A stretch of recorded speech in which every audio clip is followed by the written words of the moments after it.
So, when did counseling stop being about problem solving? Well, not anymore.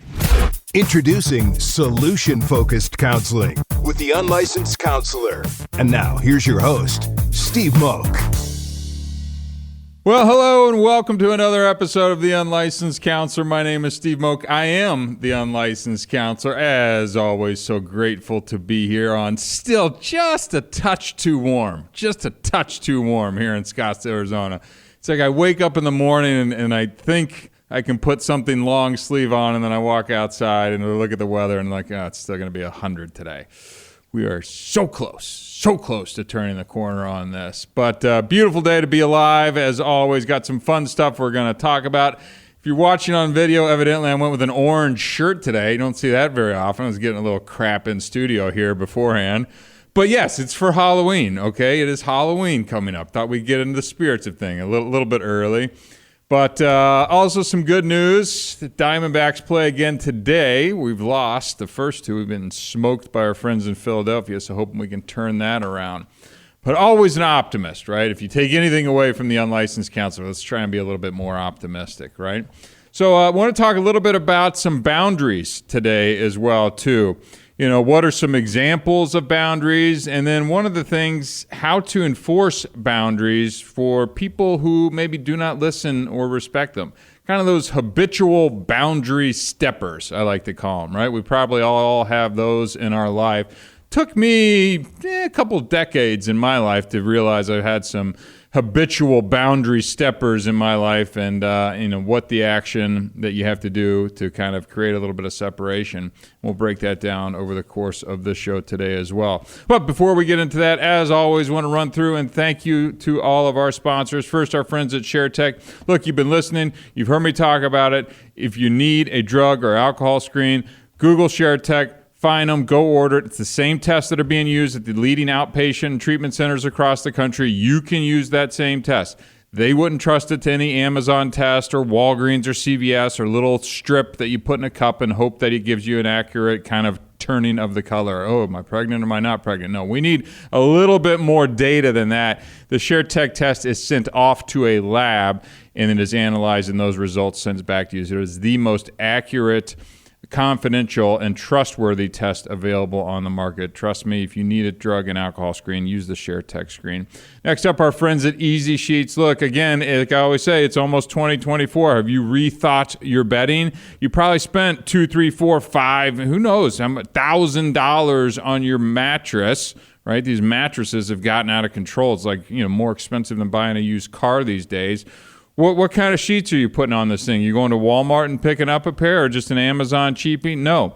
Look, find a new way to sleep comfortably. Go to EasySheets.club, professionally cleaned and pressed. You can change them out, change the color, change the style. Starts at $50 a month. Go to EasySheets.club. You or whoever sleeping next to you will thank me later. And then, as always, the nonprofit work that I'm doing for youth drug abuse prevention. Go to the StopStartsHere.org. Find out who we are, what we're doing. We'd love a little donation from you as well. But even more, if you don't want to write a check or donate a couple bucks to us, follow us at Hard Stop Official. You're going to find us on Instagram, TikTok, Facebook, all the usual places. You're going to find some really interesting, cool, edgy content. This is something I'm very passionate about. Please just take a second. Cost you nothing to follow us, Hard Stop Official. Right? So, interesting stuff. So, let's dig into boundaries a little bit more today, right? So, let's take a pause and let's think of somebody in our life that could be family, could be friend, could be husband, wife, could be kids, could be neighbor, whoever that is, coworker, right? We get a lot of that in the workplace as well too. As I'm talking about boundaries, take a second wherever this voice is hitting you in your car, at the gym, whatever, and think about whoever that person is that maybe is that habitual boundary crosser, right? And let's have that in mind so we can start to think about maybe a strategy on, how to deal with that, and then maybe what it is that they're doing that's kind of continuously irritating us. But I saw a quote online, and forgive me, I don't have the name of it as well too. I just scratched it in my pre-show notes as I was doing a little bit of research. But it said, boundary setting helps you prioritize your needs over other people's wants. And I was like, okay, yeah, I kind of like that. As I do a little show prep and I'm digging around for stuff, I'm trying to find things that kind of resonate with me, and hopefully they resonate with you. If you're subscribed to this podcast, and I hope you do, maybe there's some similarities in the way that we think here. So I just thought that was interesting. Boundary setting helps you prioritize your needs over other people's wants. And I have gotten lost in the mix of that over the years. And it's oftentimes, those dominant personalities tend to kind of oftentimes push boundaries and things like that. And then depending on what your personality types, and maybe you're a people pleaser and things like that, you kind of allow that. Or maybe you don't even recognize that it's necessarily going on. Or maybe it was something that was happening when you were younger and now you're older, you're adults, and you're still seeing that same dynamic in place. And now you're going, oh, wow, I don't think I like this. B, I now recognize that this person's continuously overstepping their boundaries, and maybe I need to set those. And how do I then enforce that? And what does that look like? And it took me some time, right? It took me some time to kind of do that. And then the ugly part kind of comes in, is if that person continues to do so, right?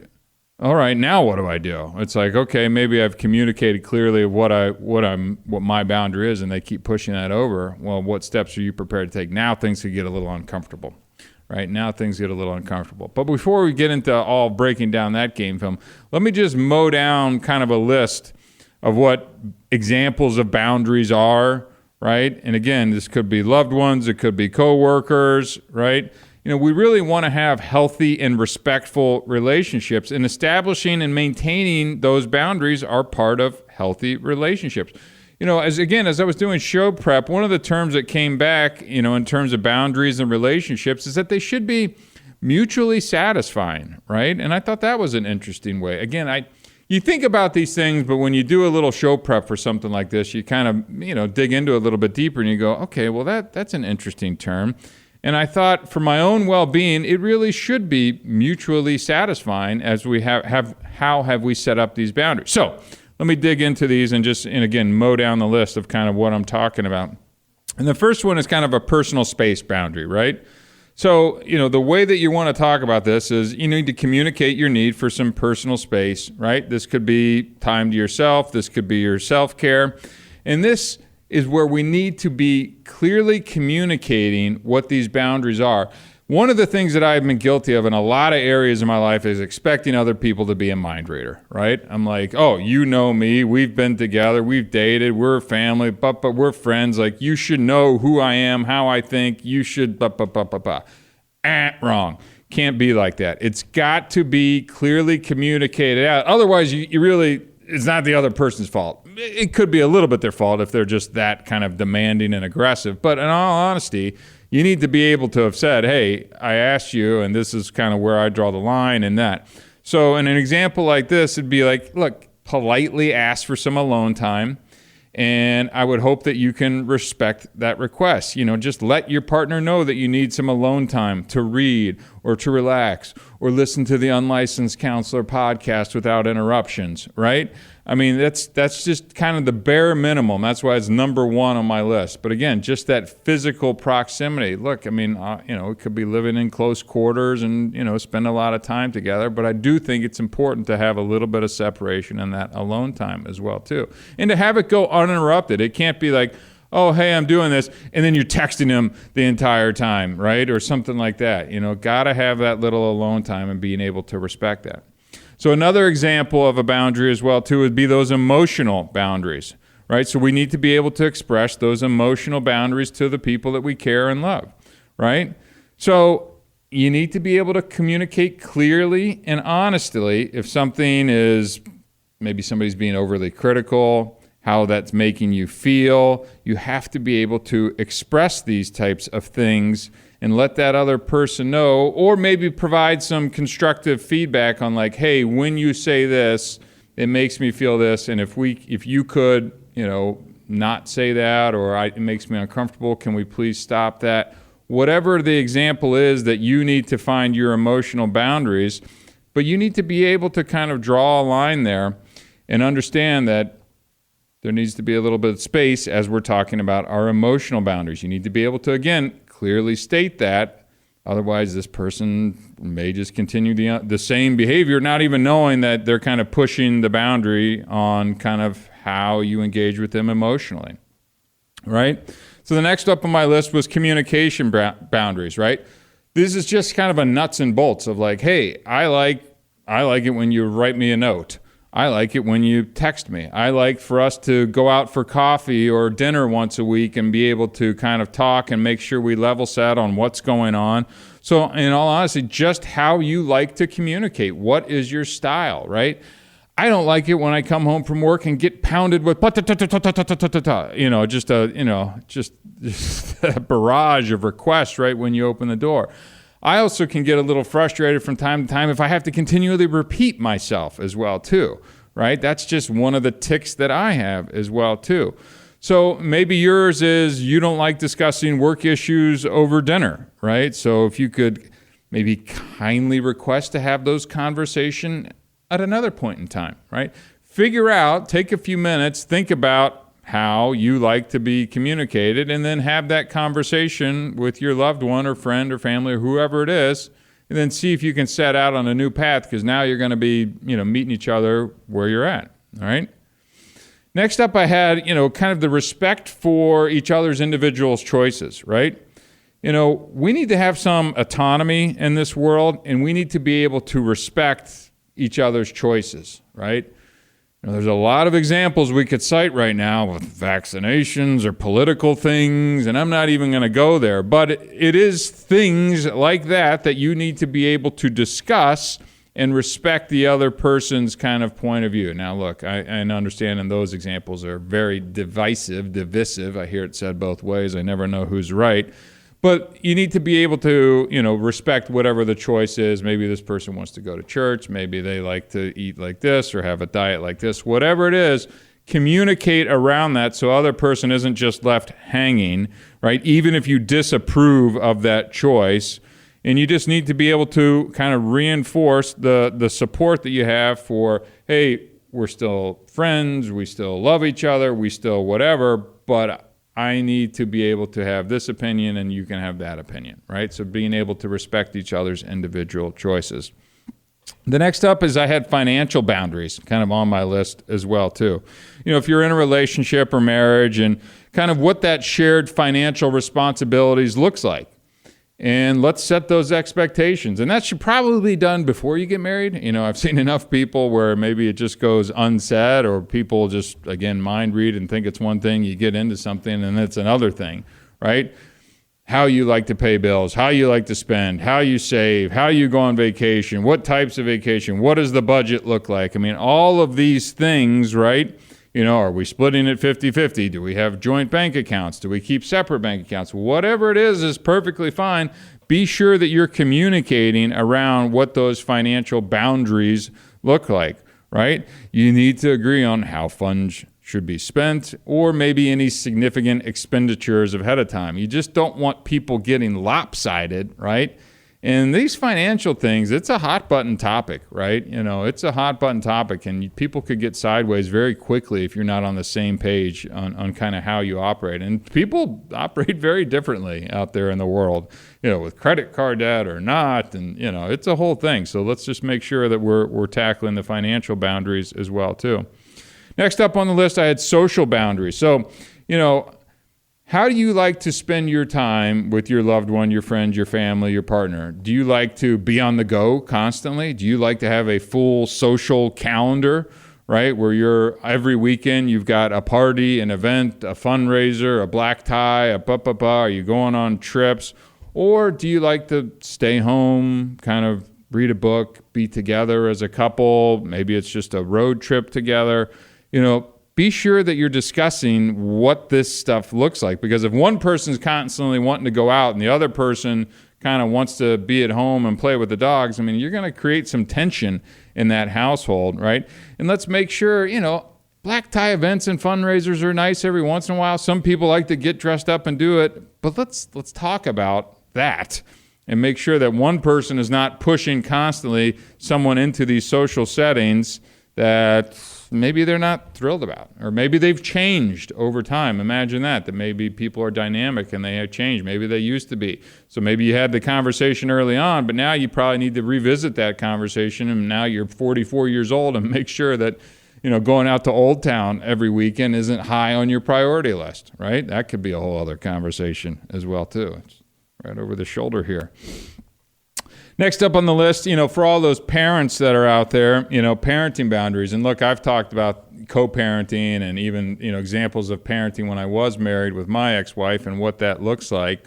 But this is an important one, and this is one that really impacted my marriage to the point of, I'm not going to say it was the reason for dissolution, but, it was certainly a contributing factor to it. But making sure that we have rules, those are enforced consistently, they're enforced by both parents, right? But making sure you're on the same page of those things. If one parent's stricter about bedtime and the other one's giving them lollipops and letting them watch the tablet, probably not going to work. You need to make sure, in my opinion, that you have a united front on how you're going about parenting these things, because, those kids learn very quickly, the divide and conquer type of thing, right? And I'm not even talking about in divorced families. I'm just talking about in, kind of your traditional quote unquote family, where if mom knows that, if the kids know mom, you can get away with staying up a little bit later, and dad's kind of a hard ass and wanting the kids to get to bed and things like that. If you're not in sync on these things, you could be opening yourself up for some stress. And again, maybe you've had these conversations in the past, but maybe you need to revisit them. Maybe the kids are a little bit older, things have changed, their attitudes, behaviors, and it could be all positive, right? That we can be a little bit more lenient and things like that. But revisiting the communication around these and seeing where you're at.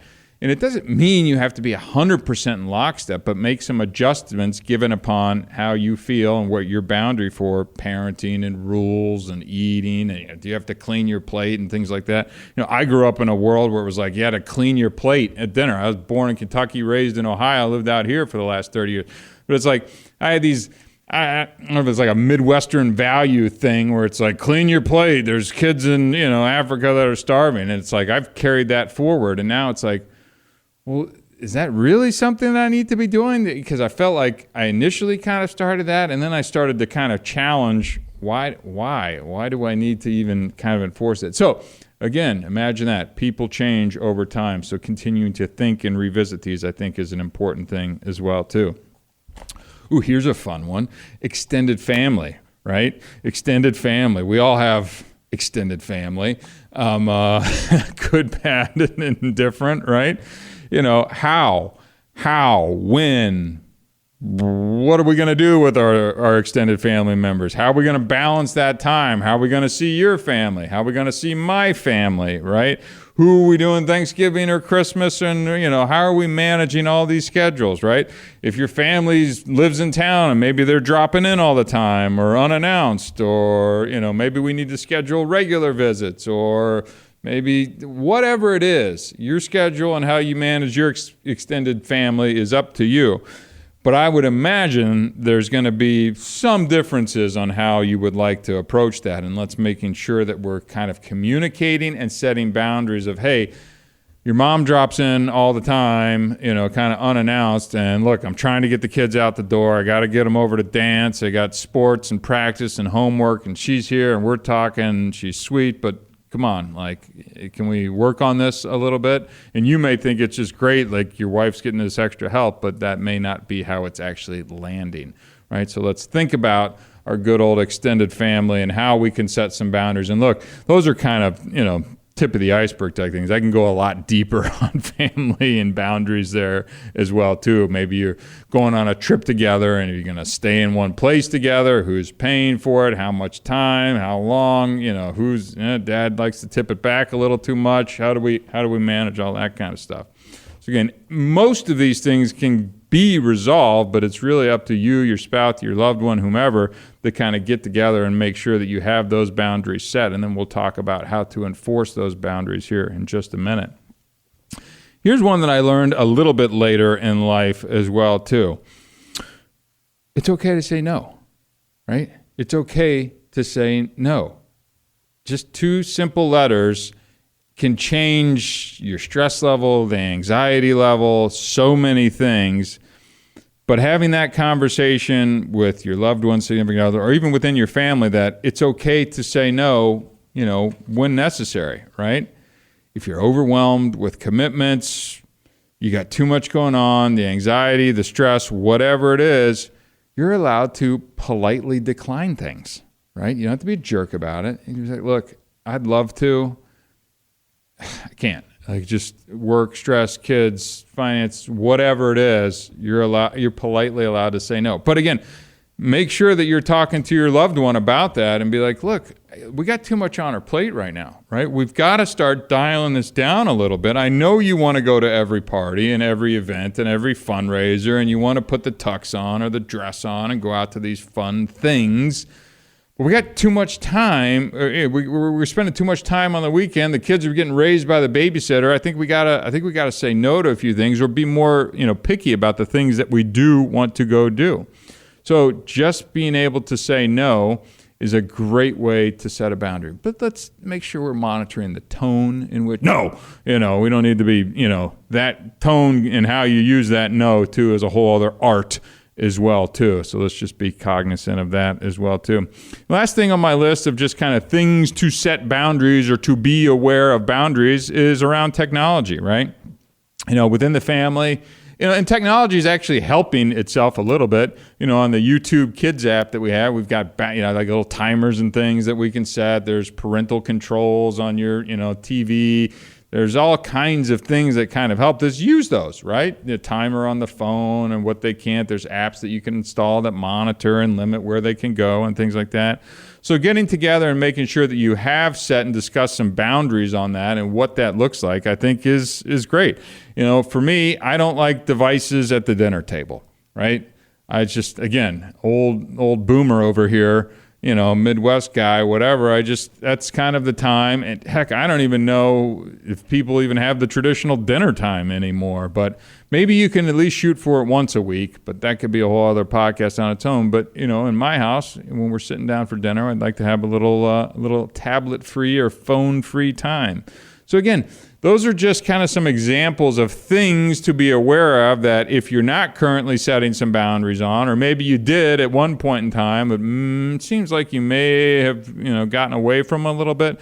Maybe it's time to revisit that question with your loved one, friends, family, wife, spouse, whomever it is, and kind of check in and see where you're at on some of those boundaries. Well, right? It's an important, I would say, crucial part of kind of having healthy relationships is making sure that these boundaries are communicated, they're consistent, they're enforced, right? And I like that term, kind of mutually satisfying as well too.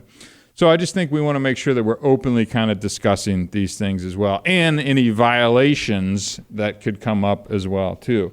And speaking of violations of boundaries, that habitual line stepper, pusher person. So if we're still thinking about that person in our life, right? Let's talk about how to enforce those boundaries for someone who does not listen or does not respect them, right? Those fun folks in our life that we all have, right? So, let's just talk about it. So first things first, we need to be clear and specific when we're setting these boundaries, right? So, and I'm talking about be explicit and specific. Use I statements to express your feelings and preferences so the other person understands your perspective, right? Be clear, right? Don't leave any gray area or any wishy-washy where they may think that you're saying one thing and you were saying another thing. Be direct, be clear, be specific, right? Because look, again, like I said earlier, if we're not being clear and specific on these things, they may not even know that they're pushing our buttons or overstepping the boundaries all the time. And again, this could be decades long, and now that you're looking to set this boundary, that's probably going to ruffle some feathers, right? People still use that phrase? I don't know. I don't care. I'm still going to use it. Maybe I'll bring it back. So next up, I would say be consistent. Consistency is extremely important in maintaining your boundaries. If you let them slide occasionally, that person may not take you all that seriously, right? So if you set your boundary, right? Hey, I would really prefer it if you would not say that or would not talk to me like that. And then they go in, and maybe they go a couple days and they do it, and then they kind of slide into it, and they're repeating the same boundary stepping behavior that you're trying to hopefully get rid of. You need to be able to hold that line every single time. Otherwise, you're just going to backslide, right? And they're going to slide back into that behavior, and you're going to start feeling the way that you were feeling previously, and now we're back to zero. So, right, be consistent in maintaining your boundaries. Next up, consequences.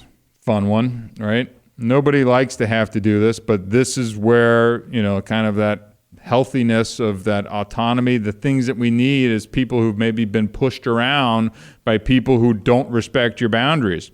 You need to be able to start by clearly communicating the consequences of boundary violations, right? Let that person know what's going to happen if they continue to push or disregard your boundaries. And here's the other part. You got to be prepared to follow through with these consequences, right? So on the consequences thing, let's not make them crazy consequences that you are very unlikely to enforce, right?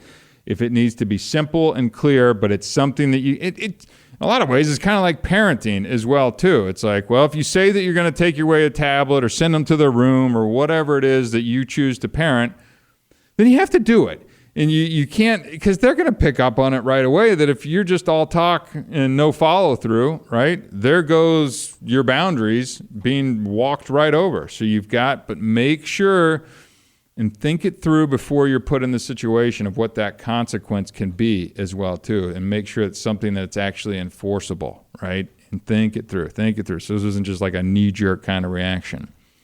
Next up is stay calm and assertive. When the person disrespects your boundaries, remain calm and assertive in your response, right? Okay, so I've had some experience in this area, right? I've also had some experience in not doing the right thing as you're responding to your boundaries being overstepped as well, too. Steve-O's old response would be angry, aggressive, escalation. Right? So maybe I did all of the first couple things right and specific, consistent, consequences, boundary gets pushed. What the hell do you think you're doing? What did and snapping and biting somebody's head off, right? And it's like, okay, well, there you go. No, that's not the right way to do it. So what's the right way to do it? They push your boundary. Let's stay calm. Let's remain calm. Let's be assertive in our response. And let's reinforce kind of the boundaries that we've already set, and if need be, kind of get back into the consequences. I wouldn't say we'd have to go there every single time, but if the situation warrants it, I would. So again, the lesson here is let's not just snap and bite somebody's head off and go right to angry mode because somebody continues to do this. We've got to kind of do the work on ourselves so that when that happens, and maybe you almost need to kind of expect it, because sometimes when I don't expect it is when my responses can get short and a little bit edgier, but it's like, okay, they're probably going to do this. Let's make sure that we don't do it. So when you get into these situations, you kind of have a level head about how to do this, right? And this ties into the next point of being able to repeat your boundaries, right? Reiterate it if you need to, right? Maybe they didn't hear it right. Maybe they didn't understand that you were being serious this time around about your needs. And I think a gentle reminder in reinforcing your boundaries, that's going to start to move the needle a little bit, right?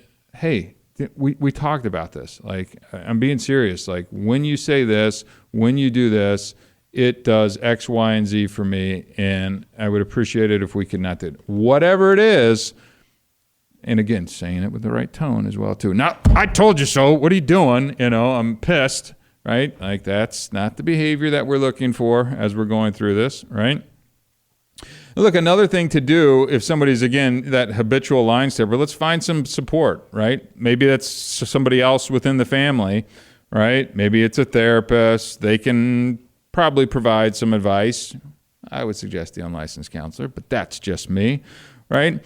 But whomever it is, maybe they can provide some different perspective on the situation as well, too, or provide some guidance, because every situation is a little bit unique, and maybe there's a new way or thought or idea on how to approach this with somebody who could be, kind of continuously pushing these boundaries, right? But then the next thing on my list is, we got to set some limits, right? If that person continues to push your boundaries, right, you may need to set some limits on your interaction with them. So this is kind of progressing down the list of kind of things that we do, and you'll find, what the last on the list is, right? But maybe you just need to kind of dial back the amount of time that you're with that person, right? The interactions. Limit the contact, limit the amount of texting or messaging or phone calls, and that should hopefully start to send a little bit stronger message about the boundaries that you've hopefully already clearly discussed with that individual. And now you're kind of using other tools by limiting your interactions with them as well. I think a great one is also kind of using nonverbal cues as well too, such as body language, right? That could potentially help reinforce some of this. Maybe we need to step back, maintain some eye contact. That could kind of signal a little bit of discomfort as well too. Maybe they're not used to that. Maybe they're used to kind of steamrolling you as well too. And now as you're asserting yourself a little bit more, using some of these nonverbal strategies to kind of address this, I think they're going to start to get the picture a little bit that you're a little more serious maybe this time around about your boundaries and how you intend to stick to them and reinforce them, right?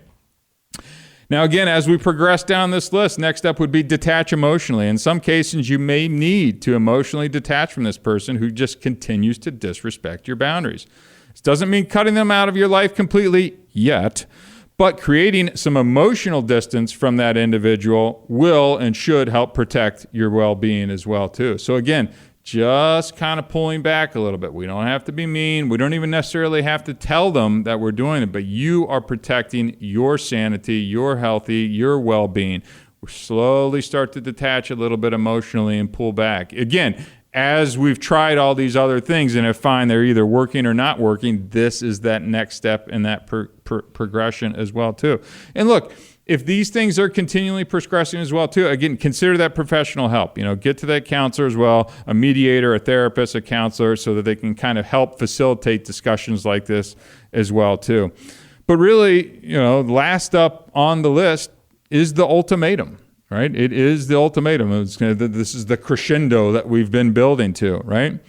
And this should really be used as a last resort. You've asked, you've reinforced, you've done all of these things that we've just discussed here, but this relation is toxic. It's making you feel worse every single time you're engaged in this. You've communicated clearly, you've used I statements, you've set your boundaries, and nothing changes. And that person keeps going. And they keep doing the things that continue to step the boundaries, that habitual steamroller, that line stepper, whatever it is that it is. You need and probably should start to reconsider that relationship. And look, an ultimatum that says we may have to end this relationship doesn't mean it has to be forever, right? But look, I need some space. I've asked you, I've communicated exactly what I'm feeling about this relationship and how it's making me feel because of X, Y, and Z thing that you're doing. I need to step back. I need a break from this. I'll let you know if we'd like to reengage and see if we can pick back up. Your relationship's important to me, but right now I need some time and space because this just isn't working for me. That's 100% okay thing to do in your life. Again, don't jump from step 1 to step 11 or 12 or whatever that is. Make sure that we're going down the list so that we don't have to get to that ultimatum standpoint, right? But if it gets to that point, it's okay to take a break, but don't think of it like it has to be a forever thing as well too. Maybe you just need a little time and then you can re-engage, see if that person has maybe, done a little work, maybe had a different change of perspective or situation and is coming back in kind of a different mindset, right? So, look, boundary stuff, boundary work, not easy, challenging, hard, especially with individuals who you've been engaged in these patterns for decades, right? Right? But you've got to be able to prioritize your own needs, and your own well-being is essential, right? So just think about all these things. In the beginning of the show, I asked you to kind of pick out somebody in your mind to think about, who is in your world of what that line stepper, boundary pusher is. Think about this. Maybe you can share this podcast. Hit those 3 little dots and share this episode directly with somebody and be like, look, we've talked about this. Maybe listen to this unlicensed counselor guy for 30 minutes and let's talk about this. Grab a cup of coffee, grab dinner, and have a discussion around this, right? Non-threatening, easy. Maybe this can help kickstart a conversation as well too. But you know what? Share it with a friend, see where it goes. You never know. Maybe this will help that conversation. So Hey, good stuff. That was a fun one. It's been on my mind, been meaning to get to this topic over the last few weeks here. Glad we spent a little bit of time to do it. That's it. That's all we got today. My name is Steve Moak. I am the Unlicensed Counselor. Until next time, thank you very much.